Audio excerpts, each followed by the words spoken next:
சங்கராபுரத்திலிருந்து அத்தியூர் செல்லும் வழியில் உள்ள 81 அடி ஸ்ரீ ஆறுமுகப்பெருமான் கோவிலில் தைப்பூச விழா நடைபெற்றது. தை மாதத்திலே வரும் பூச நட்சத்திரம் புண்ணிய நாள் தைப்பூச விழாவாக இந்துக்களால் கொண்டாடப்படுகின்றது. தைப்பூசம் வரும் நாள் பெரும்பாலும் நிறைமதி நாளாக இருக்கும் என கூறப்படுகிறது.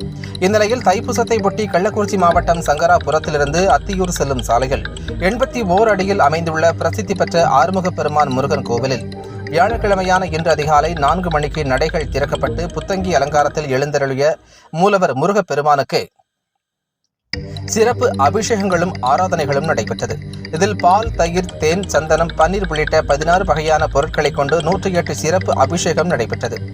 அதிகாலையில் பக்தர்கள் பால்குடம் மற்றும் காவடி எடுத்து முருகப்பெருமானை தரிசனம் செய்து வந்தனர். பின்னர் சிறப்பு பூஜைகள் செய்யப்பட்டு பக்தர்கள் வெற்றிவேல், வீரவேல், அரோகரா என கோஷங்கள் எழுப்பியும் முருகப்பெருமானை தரிசனம் செய்தனர். பின்னர் கோவிலில் வைக்கப்பட்டிருந்த புஷ்ப காவடி, பன்னீர் காவடி, பறவை காவடி, மஞ்சள் காவடி எடுத்து 81 அடி அமைந்துள்ள ஆறுமுக பெருமானை சுற்றி வந்தனர். மேலும் 27 நட்சத்திர காவடிகளுக்கும் வேல்களுக்கும் சிறப்பு அபிஷேகங்கள் நடைபெற்றன.